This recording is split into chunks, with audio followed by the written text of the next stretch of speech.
Public Sénat, en partenariat avec France Culture et avec le soutien du Centre national du livre, présente Livrez-vous.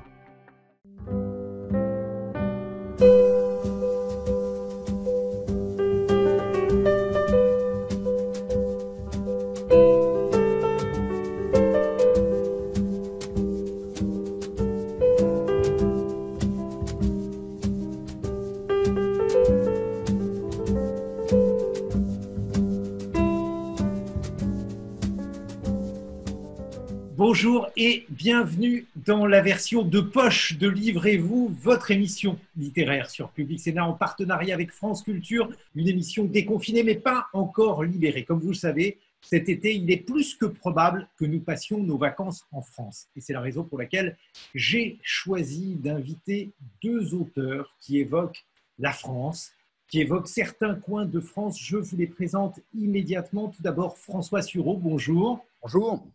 Vous publiez lors du temps chez Gallimard un ouvrage où vous présentez votre scène, le fleuve, où vous présentez les personnages, les souvenirs et également les rêveries qui y sont attachées avec un personnage dont vous allez nous faire le portrait, Agram Bagramko. Vous allez nous dire qui il est et pourquoi vous avez choisi de le suivre tout au long de la scène. Et puis, à côté de vous, Nathalie Hennig. Bonjour, Nathalie Hennig. Vous êtes sociologue et vous publiez La Maison qui soigne aux éditions Thierry Marchès, mais vous publiez également un ouvrage consacré au Pont Neuf de Christo. Christo, l'artiste, celui qui a emballé le Pont Neuf en 1985 et qui nous a quittés dimanche dernier, ce qui fait un lien évident, le Pont Neuf emballé, avec la scène de François Sureau. Et j'aimerais que vous nous disiez pourquoi cet homme est toujours aussi controversé en tant qu'artiste, Nathalie Hennig. Je ne suis pas certaine qu'il soit si controversé aujourd'hui. En revanche, quand j'ai fait cette enquête en 1985, le grand public ne le connaissait absolument pas et il n'était connu que par des spécialistes. Et c'est le fait d'avoir mis dans l'espace public cette installation monumentale qui l'a fait connaître par le grand public, avec évidemment des controverses, puisque l'emballage du Pont Neuf allait à l'encontre de tout ce que les gens pouvaient attendre lorsqu'on leur parlait d'une œuvre d'art. Christo était présenté comme un artiste, son installation comme une œuvre d'art. Or, ça n'était pas des tableaux, c'était du tissu autour d'un pont, c'était éphémère, ça n'était pas une commande publique, ça coûtait très cher, on ne comprenait pas à quoi ça pouvait bien servir. Enfin, on était vraiment à l'encontre de tout ce que les gens pouvaient attendre en matière d'art. Et c'est évidemment pour ça que j'ai eu envie à l'époque de faire une enquête sur la réception de cette œuvre d'art contemporain tout à fait particulière, qui n'a pas suscité que des réactions négatives. Il y a eu bien sûr toutes sortes de malentendus. Il y avait des gens qui pensaient que c'était une publicité pour la Samaritaine, d'autres que c'était un décor pour un tournage de film. Bon, mais donc il y a eu beaucoup de malentendus. Il y a eu des réactions extrêmement positives. Ça a été un événement extraordinaire. Les gens venaient de la grande banlieue pour voir la chose. Le chiffre d'affaires des photographes du quartier a été décuplé parce que les gens passaient leur temps à prendre des photos, ils venaient en famille, entre amis, ils organisaient des pique-niques sur le pont. Donc, il y a eu des phénomènes d'adhésion très forte. Et puis, il y a eu bien sûr aussi des rejets, des gens qui se demandaient à quoi ça pouvait servir, pourquoi est-ce qu'on dépensait autant d'argent pour quelque chose qui servait à rien alors qu'il manquait des scanners dans les hôpitaux. Enfin, tout l'éventail des réactions face à l'art contemporain. François Sureau, je n'ai pas le souvenir d'avoir croisé Christo dans l'or du temps. Je ne suis pas sûr que vous soyez un admirateur de cet artiste. Non. Et vous savez que les surréalistes, au temps de la révolution surréaliste, faisaient des listes. On aime, on n'aime pas. Alors, on aimait Apollinaire, on aimait Chateaubriand, d'ailleurs, on aimait Apollinaire, mais on n'aimait pas Anatole France. Enfin, voilà. Et pour moi, Christo est, je pense, celui que Breton aurait rangé dans la catégorie « on n'aime pas », puisque, en réalité, tout ce qu'il fait ne vise pas à traverser les apparences et à montrer cette espèce d'ouverture radicale sur l'étrangeté du monde, mais au contraire, à faire disparaître la totalité du monde derrière un voile bourgeois, qui sont ce que les gens aiment bien quand ils pensent que le beau peut naître de la… Comme Lautréamont le disait à propos de la rencontre sur une table de dissection d'une machine à coudre et d'un parapluie, que le beau peut naître de la juxtaposition du neuf et de l'ancien, et ici spécialement du fait de faire disparaître l'ancien sous le neuf, alors que l'idée surréaliste aurait plutôt visé à faire, d'une certaine manière, traverser l'ancien par le regard du neuf, ce qui est précisément pour moi ce qu'il échoue radicalement à faire. Cela dit, l'emballage, par exemple, de l'Arc de Triomphe m'aurait profondément réjoui, parce que je trouve que ce monument est un monument du kitsch, et de la même manière, s'il avait pu emballer le Panthéon, ça aurait été quelque chose de fantastique. De faire un paquet cadeau des deux. Alors, quelle est votre scène, François Sureau, cette scène que vous nous faites suivre avec Agram Bagramko? Alors, il y a des dessins d'Agram Bagramko dans l'Or du temps, le livre que vous publiez chez Gallimard, mais je n'ai pas le souvenir de l'avoir vu dans ce musée de Vancouver où pourtant vous dites qu'il est exposé. Et non, vous avez totalement raison. En fait, Agram Bagramko est d'une certaine manière… la France dont je parle, enfin, en réalité, j'ai choisi de suivre le cours du fleuve parce que la Seine est un fleuve très particulier. La Seine n'est pas un fleuve qui, comme la Volga ou le Danube de Magritte, ce n'est pas un fleuve qui suffit à définir l'identité d'un pays. Et d'une certaine manière, on constate qu'à part un certain nombre de peintres d'ailleurs, la France a très souvent, et en particulier la France intellectuelle, a très souvent tourné le dos à la Seine. Quand on regarde l'histoire de la Seine à l'intérieur de Paris, c'est très passionnant. Vous avez des édits royaux qui interdisent aux gens d'aller sur les berges. On y décharge des trucs. Et récemment, d'ailleurs, qu'est-ce qu'on fait? On y fait passer des voies sur berge. Donc la Seine n'est pas, en réalité, la Seine est un endroit vide. La Seine est l'espèce de coulée étrange où se sont déployés, pour moi, un certain nombre de destinées, des destinées d'étrangers qui ont voulu y venir, Apollinaire, Modigliani, Picasso, Chagall ou Kessel, et puis un fleuve dont un certain nombre de gens ont voulu partir. Rimbaud, Gauguin, qui est allé au Havre pour s'embarquer pour les Marquises, ou même De Gaulle en 1940. Nathalie Hennig, votre France, elle aussi, elle est traversée par l'étranger. Alors vous, elle est plus au sud, elle se situe entre Marseille et le Chambon-sur-Lignon. Vous publiez La Maison qui soigne aux éditions Thierry Marchès. Il faut nous dire ce qu'est le Chambon-sur-Lignon pour ceux qui n'ont pas encore découvert ce lieu. C'est un lieu qui n'est pas la Seine, mais la Loire, puisque c'est la Haute-Loire. Donc, le Chambon est à quelques dizaines de kilomètres du lieu où la Loire prend sa source, au Mont-Gerbier-de-Jonc. Et c'est donc un village qui est à 1000 mètres d'altitude et qui est très isolé. C'est sur un plateau pas très difficile d'accès, mais quand même. Et sa spécificité qui fait que pour un petit village de moins de 3000 habitants, il est quand même connu quasiment dans le monde entier. En tout cas, il est connu aux États-Unis, il est connu en Israël, il est connu dans beaucoup d'endroits, tout simplement parce qu'il a été le seul lieu en France et même au monde où des milliers de Juifs ont été sauvés pendant la guerre, pour toutes sortes de raisons très intéressantes à étudier, qui font l'objet d'un lieu de mémoire qui a été inauguré en 2013. Il se trouve que ma famille était réfugiée à quelques kilomètres de là pendant la guerre et que donc j'ai connu cet endroit dès ma petite enfance et que j'y suis restée extrêmement attachée, raison pour laquelle j'y ai acheté cette maison dont je parle dans La Maison qui soigne, qui était la suite d'un précédent ouvrage qui s'intitulait Maison perdue. Et j'ai découvert en m'installant à mi-temps dans cet endroit, qu'il a été le lieu de réunion, si on peut dire, d'un nombre considérable d'intellectuels dans les années, entre les années 1920 et la fin des années 40. Une bonne quinzaine de très grands intellectuels de très haut niveau y ont séjourné pour des raisons différentes. Dans le cas d'Albert Camus, c'était la tuberculose qu'il fallait soigner. Dans le cas de Francis Ponge, de Paul Ricoeur, de Georges Canguilhem, c'était le lien avec le protestantisme. Le philosophe, le philosophe, voilà.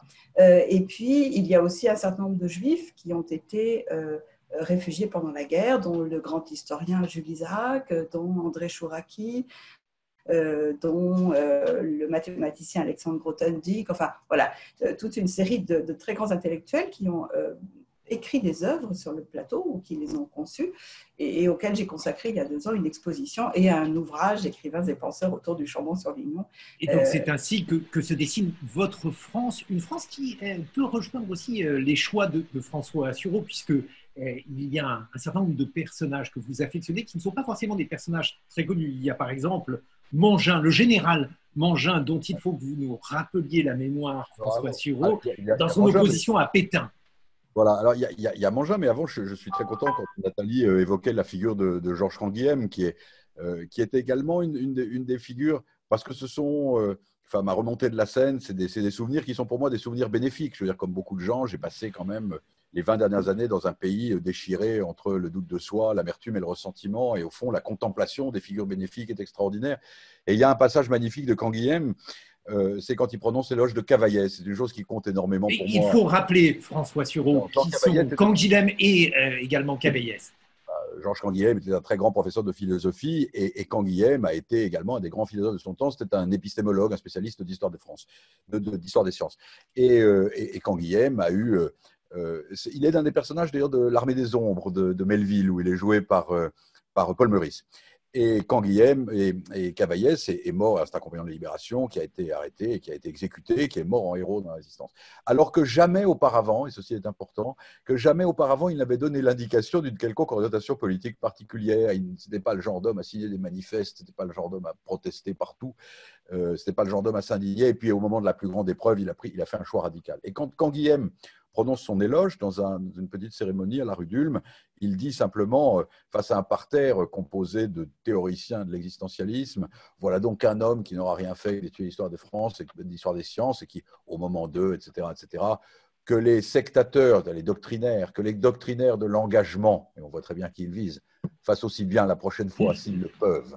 Et j'aime énormément cette phrase parce que elle montre ce côté que j'ai voulu décrire dans les personnages que j'ai aimés, qui sont des personnages qui ont fait ce qu'il fallait à certains moments, dans le doute et l'incertitude, sans avoir au préalable bassiné les autres auparavant avec leur amour du bien. Et Mangin est fascinant pour ça parce que c'est une famille. Il était l'un des généraux vainqueurs de la Première Guerre mondiale, mais ce qui est plus étonnant que lui, qui était un militaire assez étonnant, vaguement anarchisant et dreyfusard, enfin une espèce d'apôtre de la volonté, comme ça. Il avait eu 2 fils et 2 gendres, et les 4 étaient compagnons de la Libération, notamment Louis-Eugène, qui est un type fantastique, qui est l'un de ceux d'ailleurs qui a donné la bombe atomique à Israël au moment de Bourget-Spoonouri. L'extraordinaire Diego Brosset, qui avait écrit Un homme sans l'Occident, qui est mort au volant de sa Jeep en 1944 après avoir libéré Colmar, et le conducteur de sa Jeep était Jean-Pierre Aumont. Ça m'a souvent fait rêver. Je parle de Jean-Pierre Aumont dans mon livre parce que sur sa notice Wikipédia, il y avait marqué 2 choses. Il y avait marqué acteur militaire de la France libre et acteur français. Et ensuite, on donnait le nom de toutes les femmes avec qui il avait eu des aventures. Édith Lamar, enfin des femmes absolument extraordinaires. Et pour moi, quand j'étais jeune, ça représentait vraiment l'idéal de ce qu'il fallait faire dans l'existence. Nathalie Hennig, il y a au Chambon-sur-Lignon une sorte de cluster, c'est comme ça qu'on appelle ça en anglais, un foyer d'intellectuels qui se met en place et qui croise, vous aussi, votre biographie, puisque dans La maison qui soigne, publiée aux éditions Thierry Marchès, eh bien, vous racontez aussi comment votre vie et la vie de votre famille croise celle de ces grands intellectuels qui ont été ou bien en villégiature au Chambon-sur-Lignon ou bien qui s'y sont réfugiés. Oui, c'est tout à fait étonnant comme situation où on voit un endroit à la fois très isolé et très petit, hein, c'est un petit village, faire l'objet de cette présence étrange qui conjoint à la fois la résistance armée, parce qu'il y a eu le maquis pendant la guerre, la résistance spirituelle, parce qu'il y a eu le rôle très important des protestants, des pasteurs protestants, notamment le pasteur Trocmé, et puis cette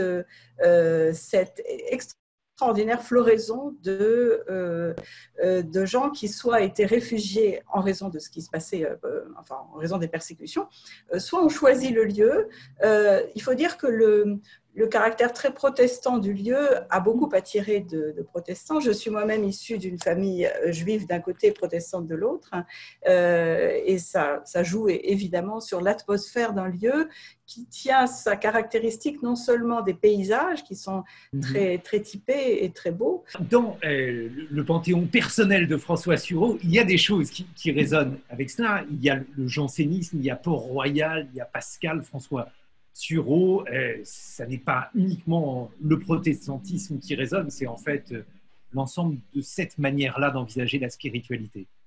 Oui, il y a aussi, je crois qu'il y a aussi une partie de ce livre, en tout cas, que j'ai écrite et dont je suis très content qu'il soit publié maintenant. Enfin, je suis très content d'avoir l'occasion d'en parler maintenant, parce que c'est un livre que j'ai fait d'une certaine manière pour échapper aussi à la politique. C'est-à-dire qu'il me frappe énormément que depuis 20 ans, notre univers, c'était en particulier le cas dans le confinement, hein, mais notre univers intime, notre univers personnel est incroyablement dicté par la politique, parce qu'il est incroyablement dicté par nos inquiétudes.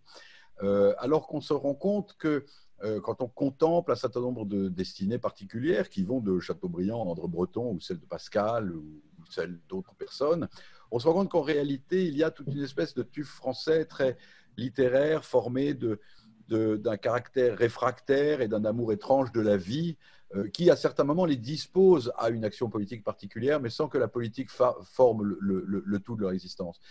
Le Pascal est absolument caractéristique pour ça, et en fait, il y a beaucoup dans mon livre de figures d'écart, parce que je trouve que notre monde moderne comment dire, se montre assez hostile au retrait, à l'écart, à la méfiance sereine. Pascal est un extraordinaire penseur politique. Gérard Lebrun, qui avait écrit ce livre magnifique qui s'appelle Patience du concept, en a parlé magnifiquement. Pascal est en fait à la fois apparemment conservateur, puisqu'il pense que globalement, les institutions doivent être préservées en ce qu'elles garantissent la paix sociale. Il est aussi un formidable professeur de scepticisme par la distinction qu'il fait entre les grandeurs naturelles et les grandeurs d'établissement, et qui devrait interdire à chacun d'espérer qu'un président, un Premier ministre, une majorité, une doctrine, quelle qu'elle soit, puisse apporter le bien sur la terre. Il y a quelque chose là-dedans que j'aime énormément. Et puis aussi les contradictions qui sont visibles, par exemple, dans ce personnage fantastique qui est présent dans le livre quand je raconte sa mort, et qui est pour moi un personnage absolument central, qui est Guillaume Apollinaire. Qui est un Pourquoi personnage, Apollinaire? Expliquez-nous voilà, ce qui vous attire chez lui, François Sureau. Je trouve que l'un de nos défauts collectifs, c'est la binarité. C'est-à-dire qu'on est de droite ou de gauche, on est militariste ou antimilitariste, on est croyant ou agnostique ou athée, etc. Il y a chez Apollinaire une manière absolument incroyable d'essayer de concilier les contraires à la recherche de l'harmonie. Voilà l'homme qui écrit « À toi soldat, amoureux de la douce France », qui s'engage, qui est fier de lui, d'ailleurs, qu'on avait traité très souvent de métèque. Vous vous souvenez que Cravant, au moment des expéditions des indépendants, quand Apollinaire défendait évidemment Marie Laurencin avec qui il vivait, etc., le traitait de juif Apollinaire. Il était le juif Apollinaire. Martin Dugard lui trouve un air de juif étranger. Enfin, c'est quand même absolument extraordinaire.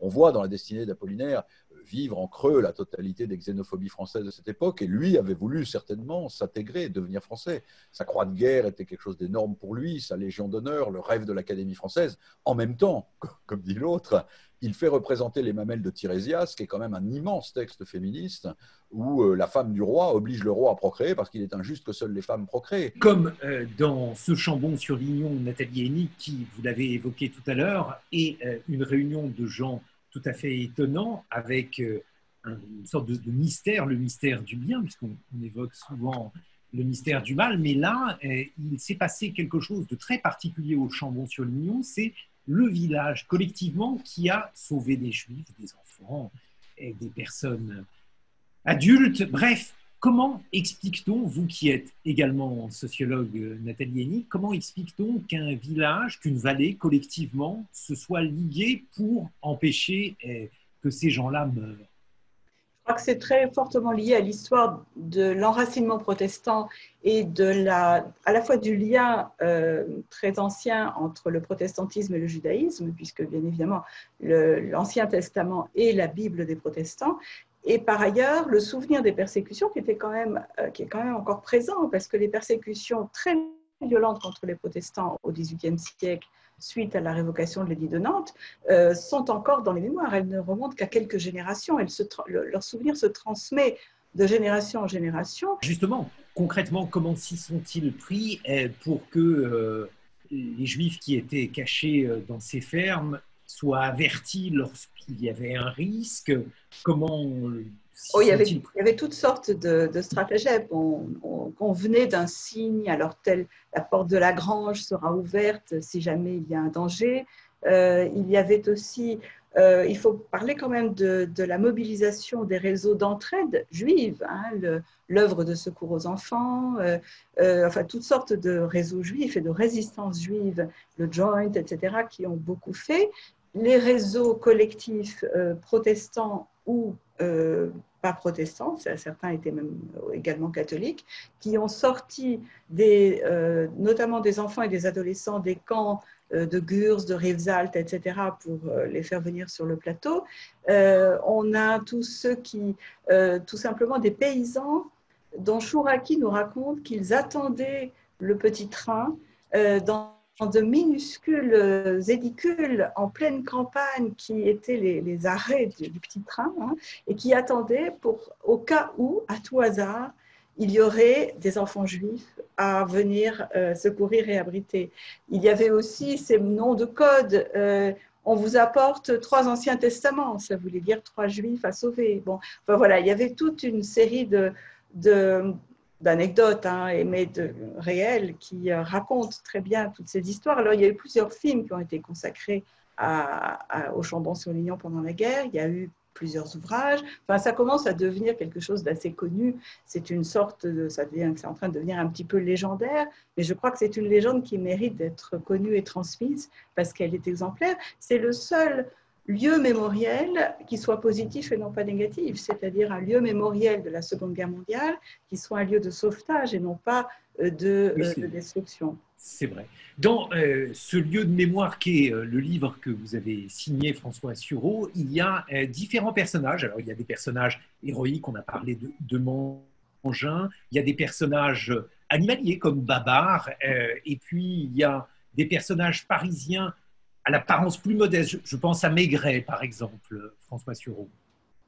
Oui, si vous voulez, j'étais très sensible à ce que disait Nathalie tout à l'heure, c'est-à-dire et à ce que vous disiez aussi, Guillaume. C'est-à-dire, en fait, nous vivons sous l'effet de cette espèce de superstition selon laquelle le mal est plus puissant que le bien, simplement parce que le mal est plus visible. Et d'une certaine manière, j'ai toujours été passionné par les figures de la recherche du bien dans les destinées individuelles. J'en viens une minute sur ce qui a été dit avant à propos du Chambon-sur-Lignon, parce que c'est aussi un des passages de mon livre, pas le Chambon-sur-Lignon, mais autre chose, qui est, je suis fasciné par, alors il y a la sociologie, bien sûr, il y a le protestantisme, je suis très sensible, la famille de ma mère avait quitté la France au moment de la révocation de l'édit, et c'est vrai que c'est quelque chose dont le souvenir est toujours vivant en réalité, chez les protestants, il n'y a pas de doute. Il y a un élément sociologique, et puis ce qui me fascine aussi, c'est l'élément de discernement individuel. C'est-à-dire le moment où, par exemple, j'en parle, ce qu'on appelle l'encyclique oubliée, c'est le moment où le pape Pie XI, après avoir condamné d'ailleurs dans des termes équivoques à l'égard du judaïsme, il ne faut pas l'oublier, le nazisme dans Mitbannender Sorge, fait venir un jésuite extraordinaire. Dans ma poignante inquiétude, pour traduire. Il fait venir un jésuite extraordinaire, je raconte cet épisode assez oublié dans le livre, qui s'appelle John Lafarge, qui est devenu ensuite un des grands promoteurs des droits des Noirs aux États-Unis et qui a accompagné Martin Luther King jusqu'à sa mort dans la plupart des manifestations qu'il faisait. Et il dit à Lafarge, je voudrais que vous condamniez l'anti-judaïsme dans une encyclique. Et Lafarge, qui est absolument interloqué, qui est un jeune jésuite de 35 ans, lui dit « Mais qu'est-ce que vous voulez que j'écrive ?» Très Saint-Père. Et le pape lui répond « Imaginez que vous êtes pape et écrivez ». Et Lafarge s'enferme à Manresa avec 2 autres jésuites, dont un Allemand, et ils se mettent à écrire une encyclique qui ensuite ne sera jamais publiée, puisque le pape Pie XI est remplacé par Pie XII, et que cette encyclique n'aura jamais lieu.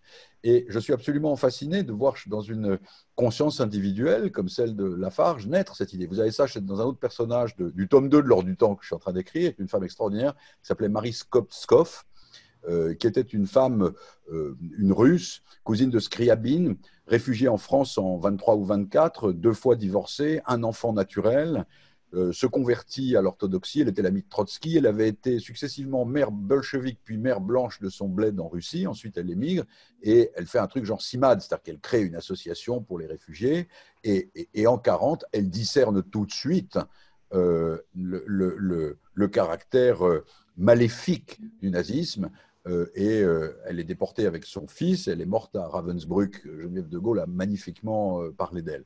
Et je trouve ce cheminement individuel de la conscience chez des gens qui n'avaient peut-être pas de raison, ni Lafarge, ni Marie Skopskov, d'y être a priori sensible, en dehors de cette notion particulière que quelque chose d'absolument essentiel se jouait là, tout à fait important. Et Maigret, pour moi, c'est tout à fait la même chose. C'est-à-dire que Maigret, il est fascinant à bien des titres. D'abord parce que c'est un portrait de la France, un portrait modeste de la France, mais aussi c'est une réflexion absolument permanente sur la nature du mal. Le fait que rien ne permet de distinguer un criminel avant qu'il ait commis l'acte criminel. Nathalie Hennig, justement, puisqu'il y a les mots liberté de choisir et de s'engager, j'aimerais, pour terminer, que vous évoquiez deux personnages essentiels au Chambon-sur-Lignon, Camus et Aron, avec une amitié qui s'est nouée d'ailleurs au Chambon ou ailleurs?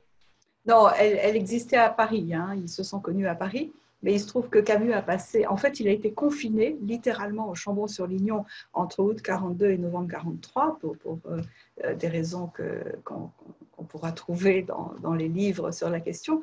Pour la tuberculose. Et au fait que le débarquement des Alliés en Afrique du Nord lui a interdit d'aller rejoindre sa femme à Oran. Et donc, il est resté assez longtemps. Et c'est là qu'il a écrit La Peste, qui est quand même un roman particulièrement d'actualité en ce moment. Et Raymond Aron, pour de toute autre raison, quelques années plus tard, grâce à Georges Canguilhem, qui était son ami, est allé passer des vacances au Chambon-sur-Lignon. Et dans l'exposition et le livre que j'y ai consacré, j'imagine que Albert Camus, revenant en 1949 au Chambon, en septembre 1949, a pu retrouver son ami Raymond Aron. Mais bien sûr, ils se connaissaient de Paris.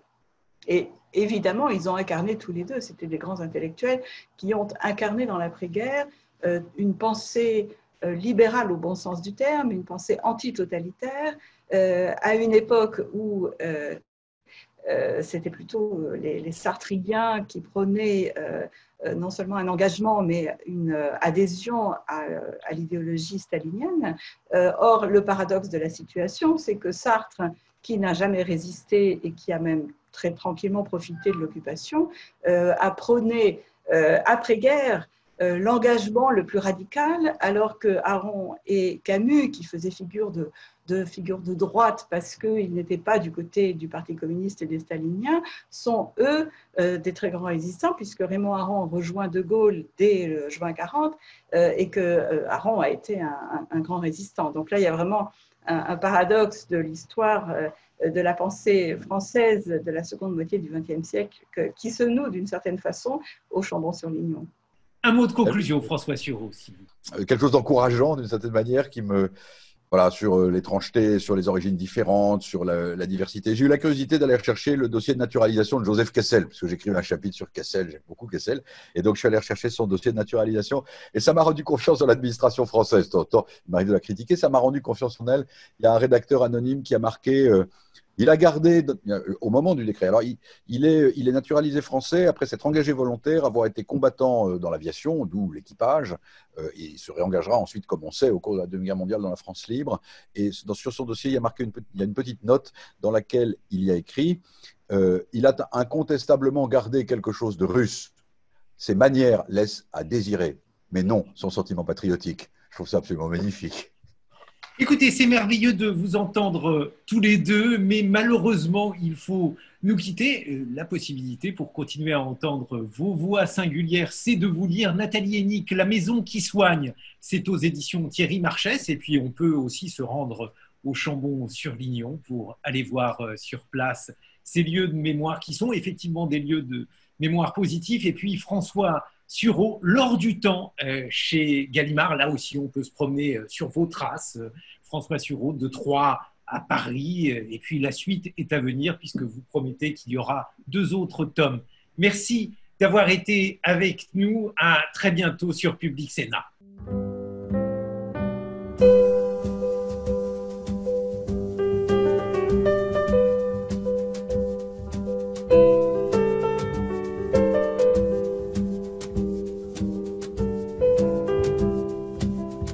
Public Sénat, en partenariat avec France Culture et avec le soutien du Centre national du livre, vous a présenté Livrez-vous.